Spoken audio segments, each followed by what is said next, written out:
gate was $1,005,000, 11,583 in attendance. The bonuses tonight were $70,000 each.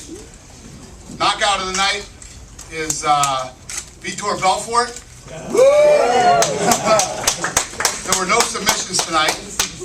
And the fight of the night was Evans versus Ortiz. For the first time ever, I'm giving out a thanks for getting those horrifying shorts off TV as soon as possible bonus. And I'm not joking. Brian Ebersol gets $70,000 too. Who's got the first question?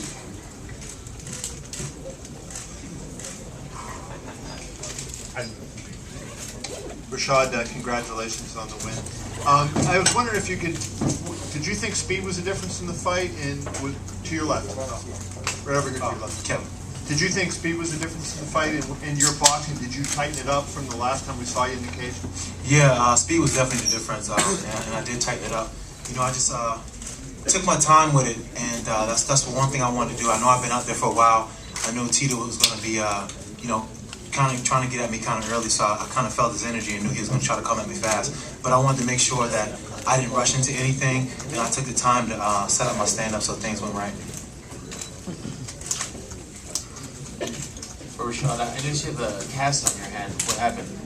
I just jammed my thumb really bad, and it's probably going to be a little bit dislocated. Just probably a couple weeks in a splint, and that's about it. But it doesn't feel like it's broken or anything. I just felt like in the first round, the first overhand right I threw, it kind of got jammed and it felt funny, and it felt like it was dislocated. But it was no severe pain, none of that burning feeling you'll get like if you broke it. So it's just a little dislocation. That's probably it. Rashad, after 14 months off, you looked in tremendous shape.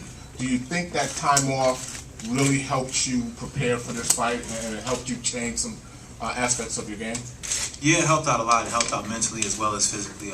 Physically speaking, I took time out, and you know, after the knee injury, I went and did a camp after I rehabbed. And then once I found out who I was fighting for sure, and the day I was fighting for sure, I made sure I did another camp. So I did 2 camps back to back, and that's a lot longer than I normally did because, like I said in the press conference before, that I never lived the life of a fighter. You know, I only did 8-week camp, and that was about it.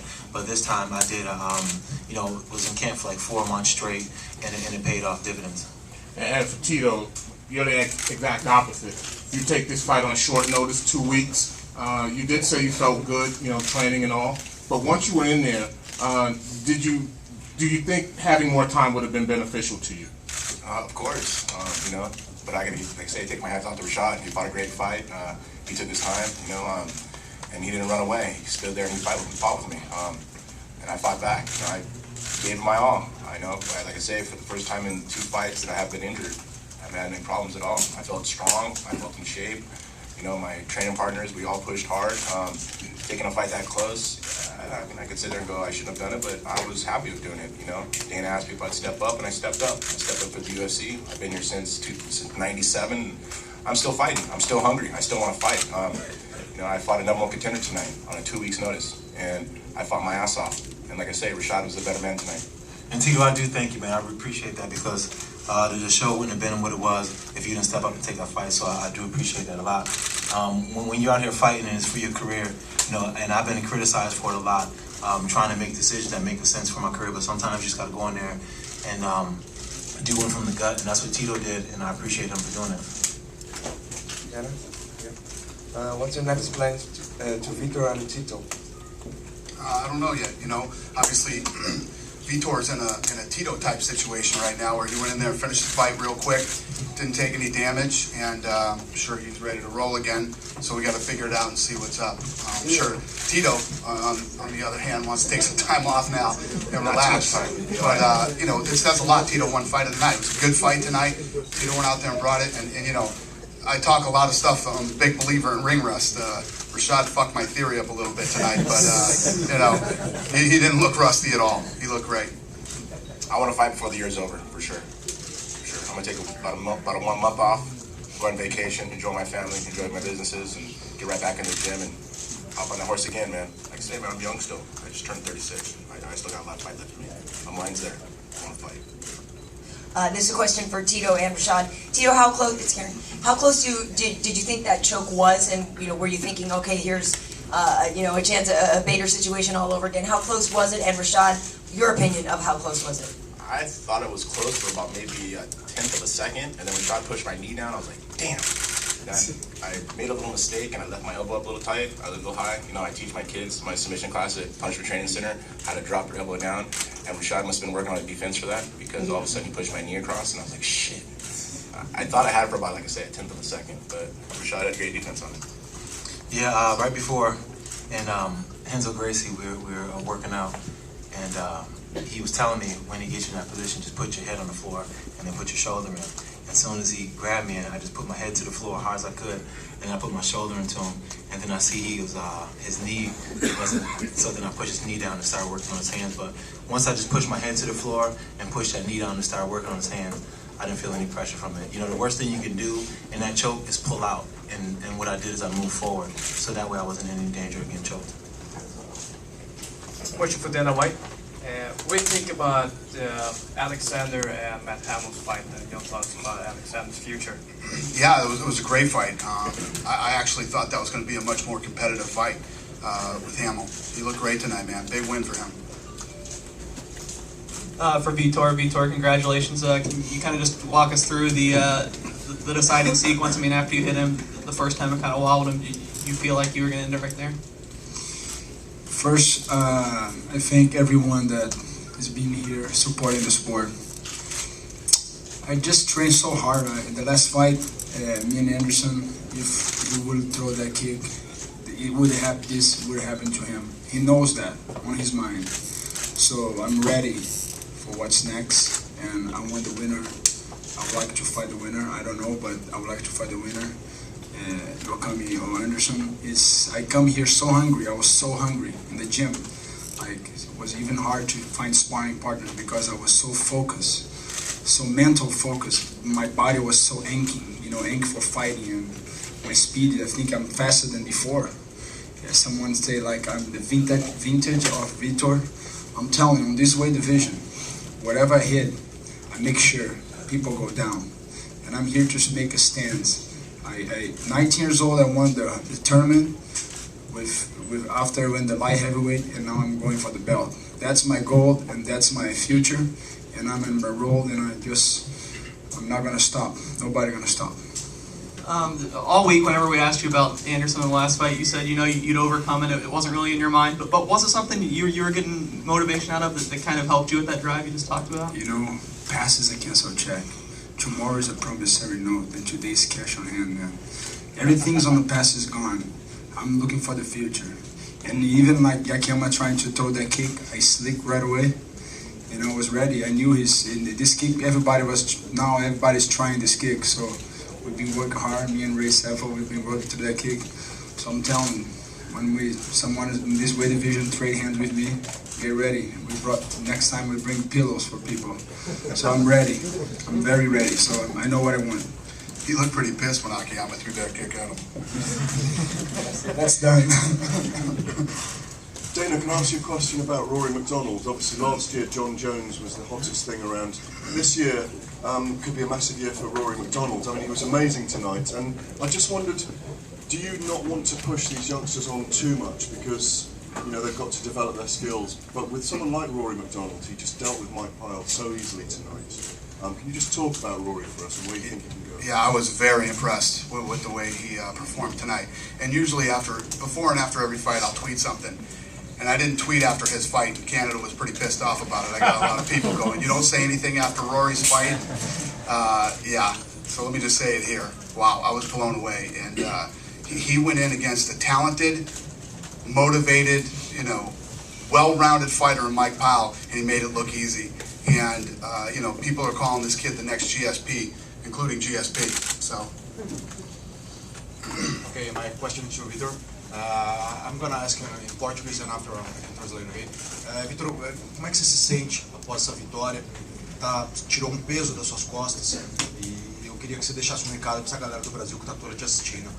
My question is how he feels, if he feels soft after this victory, to leave a message for the Brazilian fans.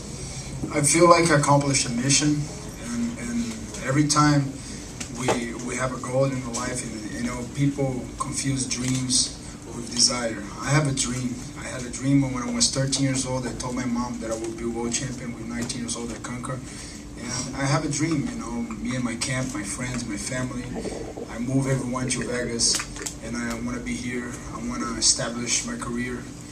I made a bad move when I was young. I left the UFC, and I went back to live in Brazil. So now I'm very focused. I'm training hard in Vegas. I know what I want.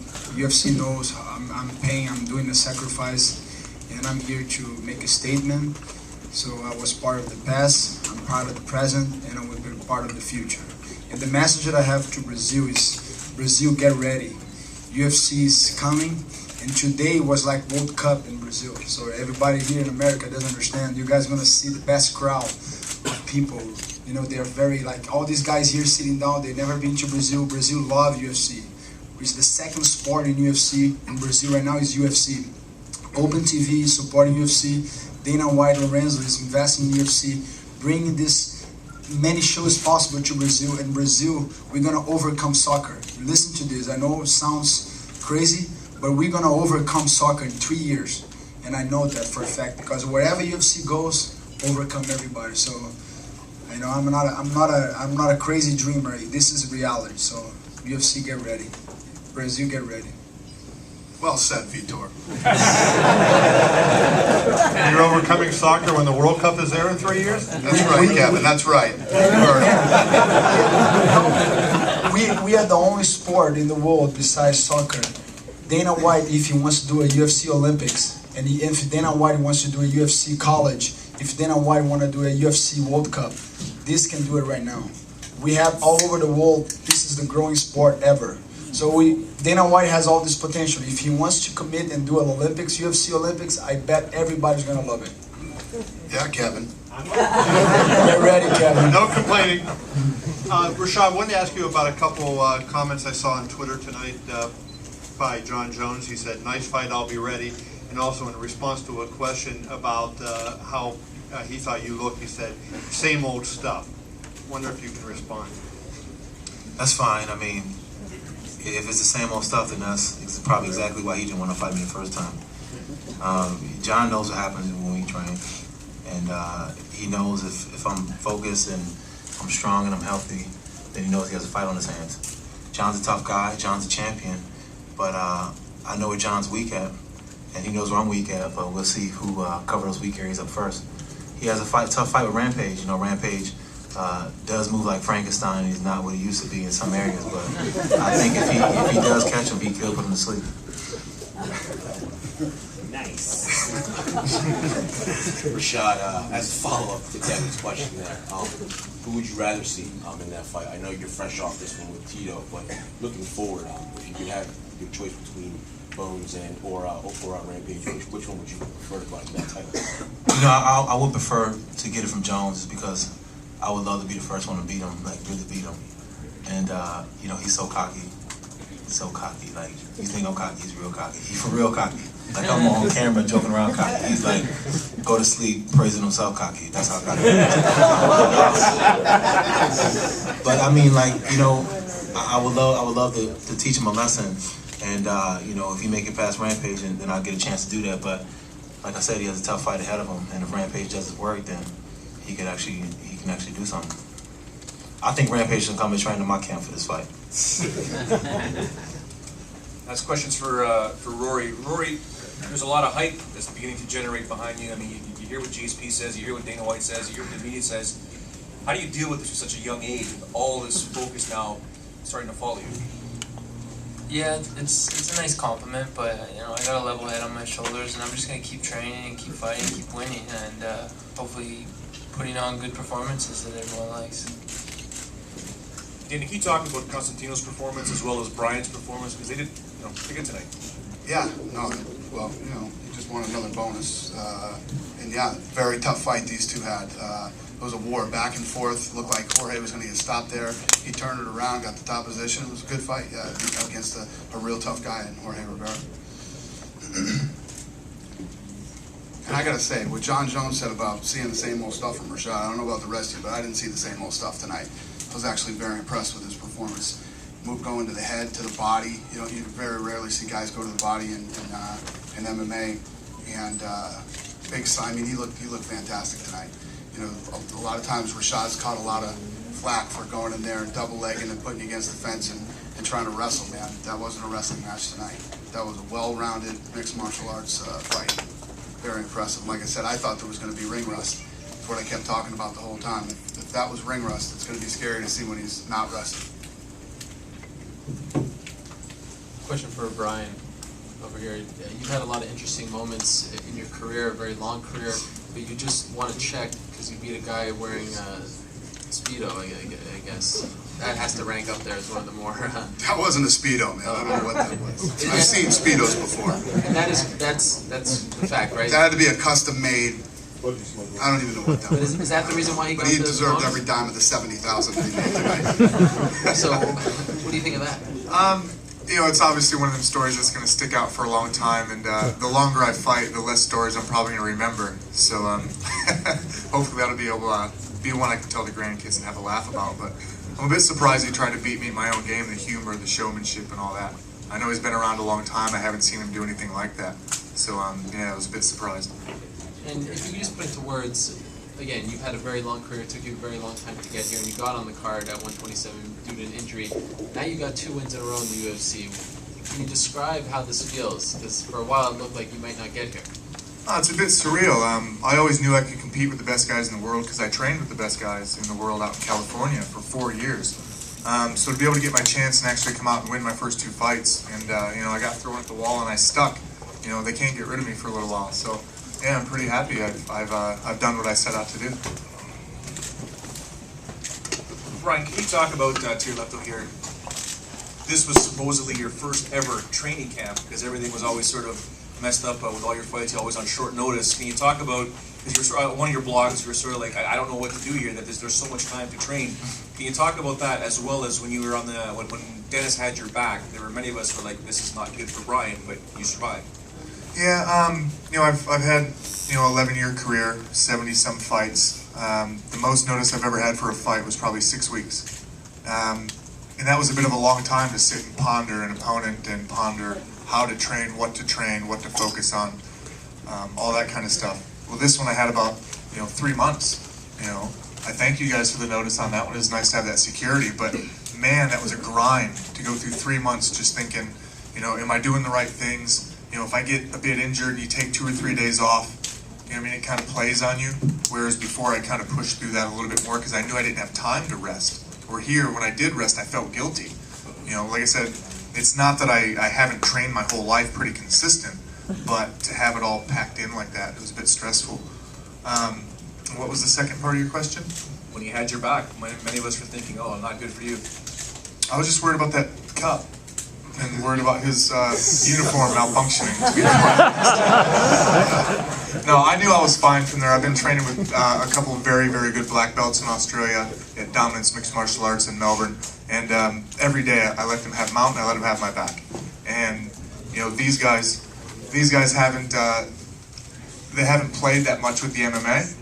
And I play with them a little bit, you know, and start hitting them, and it's not something they're used to. Towards the end of the camp, they got used to it, but it throws them off. So I had a teammate, trained for about a year, that fought Hallman in the IFL a long time ago, and he had my teammate's back for a while, and my teammate actually busted Hallman up pretty bad from that position. So when he had my back, I actually kind of remembered that, and I started throwing punches and playing, and I just had to be patient. I wasn't really threatened with the choke unless he bellied me down. Constantinos, can you talk about your performance and then the ebb and flow of that fight? Because, I mean, you went from should have been the first fight of the night to on the pay-per-view and had that kind of war. Obviously, great opportunity to fight in the main card. Now, I'm not really satisfied with the way I performed, but bottom line, I got the fight, I got the decision. I got to go back to the gym and look at my mistakes and work with my coaches and figure out how I'm going to get the next fight. But honestly, I think the nerves got to me. I was very tired, I got tired, and I ended up wrestling with the guy, and that's not me. I'm not a wrestler. I really was planning to keep my distance and exchange with the guy, but I don't really know what happened. I just got stressed out and I stepped too far. I got in, and before I even realized, I was clinching with Rivera, and I had to take him down there. So he's a tough guy. Give him our props, but it feels good that I got the first fight out of the way, and hopefully next time I get to fight the way I want to fight.